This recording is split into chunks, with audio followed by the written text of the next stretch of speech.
I don't want to harp on this too much, but I don't really like this bridge. And again, it's functionally fine. It does all the things. It's just inconvenient. That's all. And again, okay, first guitar, already, I can't even believe I made this mistake. We bored out this armhole right here, but not this one. So I'm going to have to take this off and pull the cam out, give it to Gary Kahler, and have him bore this out and rethread it.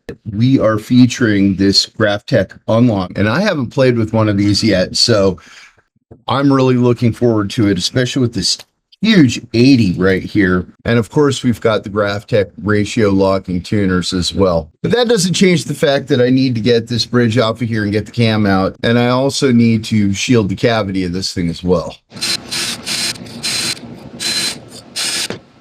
and just don't use the fine tuners. That's honestly how I would use it. Well, there'll be no need to put these fine tuners back in here either, because Andrew wants this thing to be nice and simple, and the Kahler can certainly accommodate that.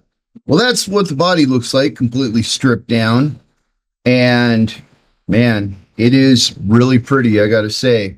James did a great job.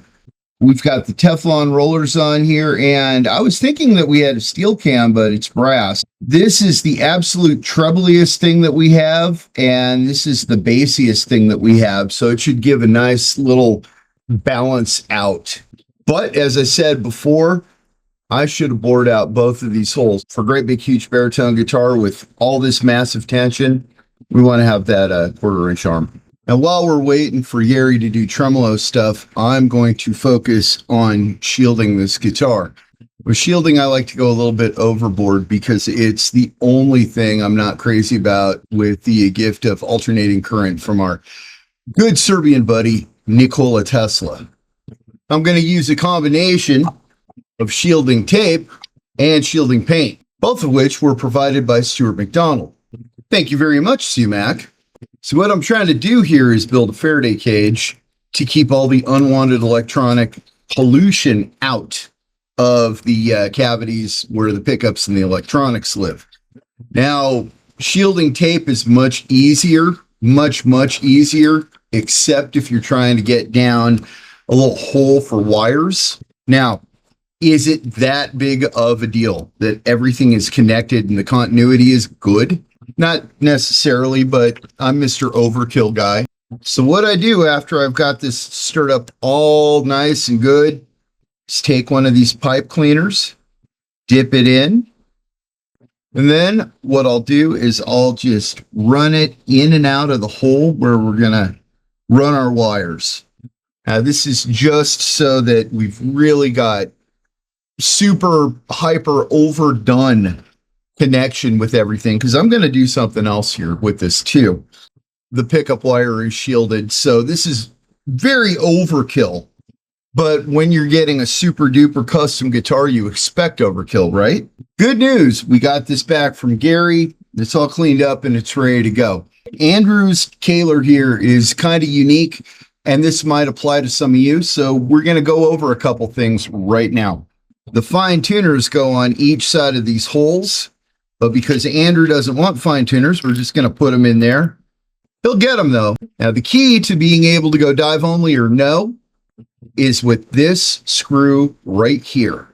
This teeny tiny little unassuming thing is an intonation screw for a Flyer or one of the Gibson branded Kahlers back in the day.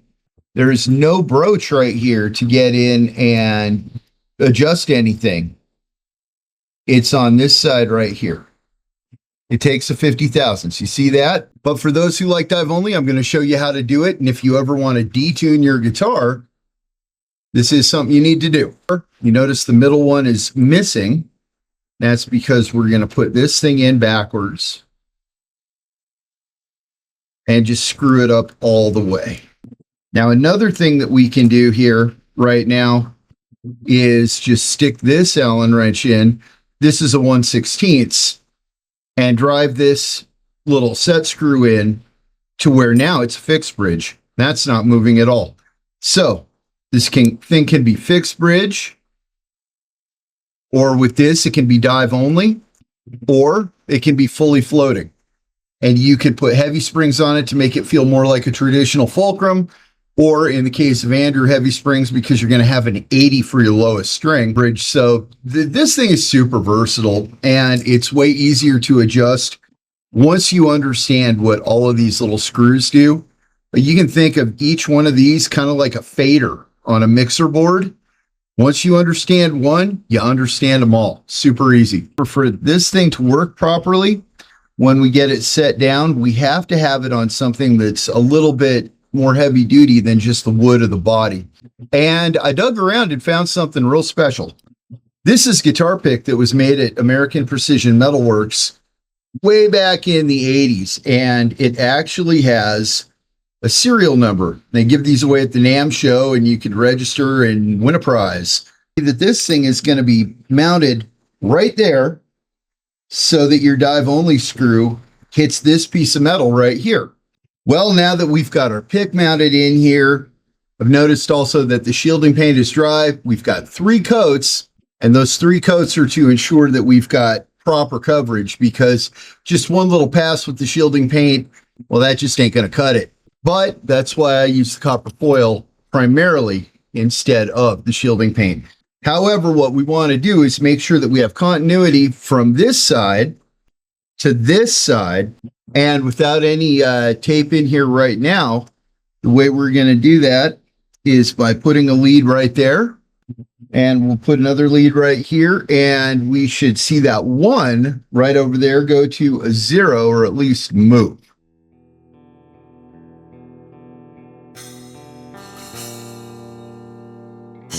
That's pretty good for shielding paint. You know what? We have continuity. I don't care if it's perfect or not. I got another trick I'm going to show you.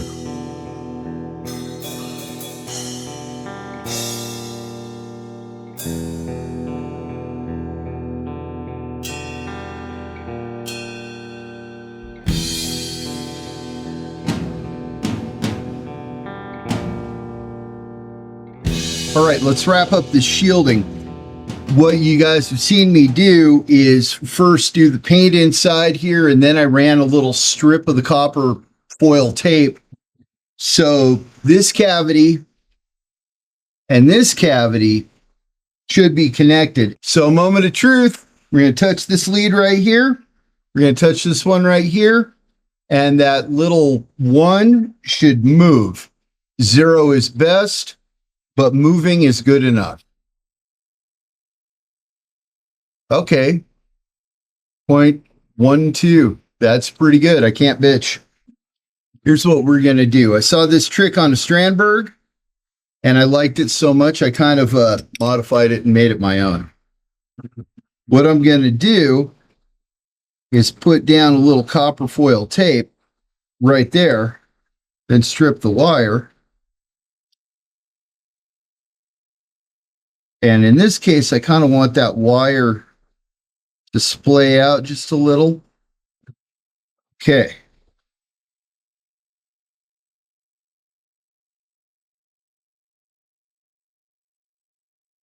That ground wire should be trapped in there. Trying to think here if I want to do all the wires all at once. You know what? We'll do that. We'll wait to put all the ground wires into this one, and then we'll solder it down. So let's mount this thing.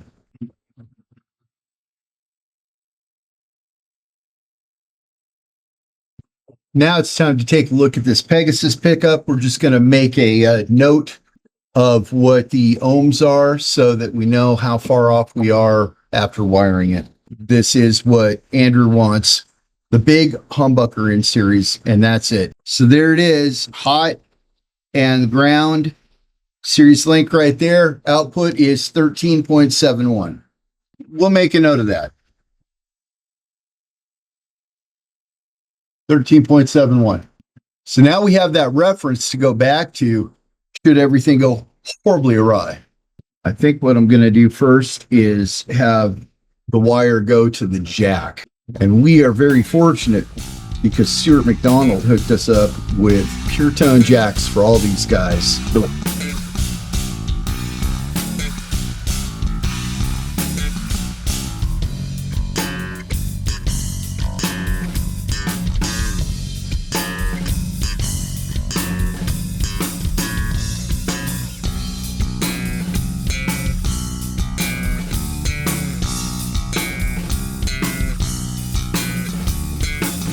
We got all that wired up. Now we've got to get all these grounds down here.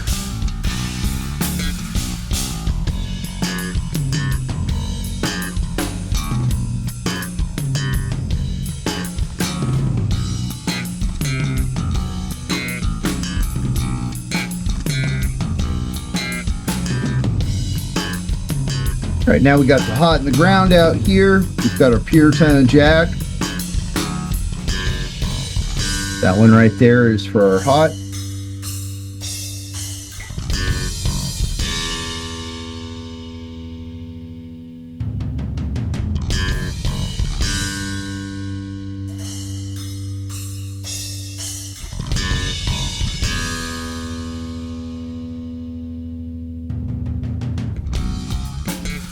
Really, really simple. I mean, that's just about the simplest wiring I think I've ever done in my life.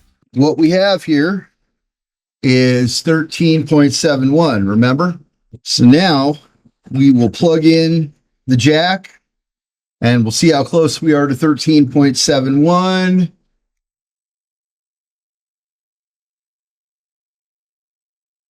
Well, that's pretty good. Well, we've moved on to the neck, and it's completely insane. This is the very first baritone that G&L has ever made. There's a whole lot of Graphtech going on here, starting out with the ratio locking tuners. And just put locking tuners instead. And something that's really cool is that we were discussing Frank Zappa and Thomas Nordegg, and Steve Vai and Graphtech told me that Thomas had done these particular barrel tuners, and they said, you want them? And I said, yep, absolutely. And again, if this guitar ends up being a keeper, what I would probably do is honestly never put the locking nut back on ever, and just we have the unlock here as well. This is for people that do not want a locking nut. This is very cool, and it's exactly what Andrew needs. Anyways, I really like this guitar. The only thing I don't like I mentioned earlier, is the bridge. I personally don't see any benefit to having this bridge and locking nut system on this guitar. You have to lock the string in here, you have to cut the ball end off the string to feed it through there. Sometimes the low string is a little too thick for this bridge piece, so you have to like literally hammer the string to make it thinner to get in there. Stringing it up is going to be like way easy, especially with these locking tuners. So I'm going to show you the way that I do it. First thing you do, run this thing up, take it further than you need, then go back down here, put it in the string hook, pull it tight. Go ahead and get it in your unlock there. And there you go. The cool thing too is that the fixed bridge back here is locked. So you can crank on this thing like it's a hardtail. You can leave it locked if you want. Once the spring tension and the string tension is balanced, you can crank this all the way down and have it be dive only. You can leave this in and have it still be a fixed bridge.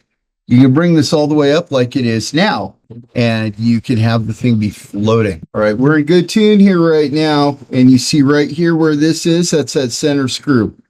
I'm going to start screwing it down until I feel it bottom out there. Right now it's just sitting. I'm not forcing it at all. Now what we're going to do is adjust the load lever spring, and I'm just going to get it to where I can feel it.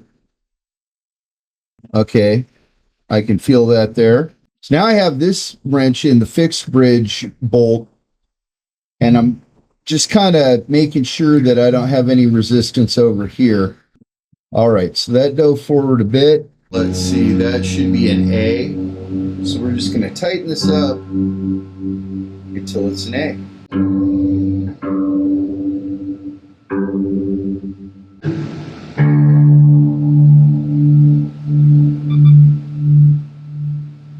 Okay, let's see what we got.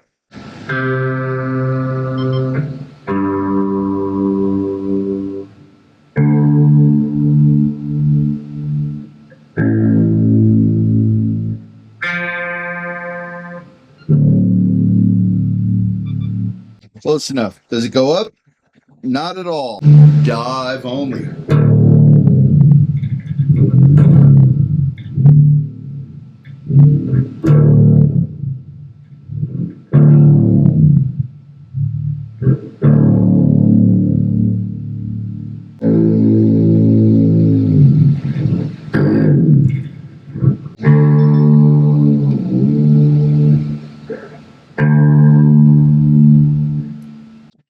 The 9 actually works great.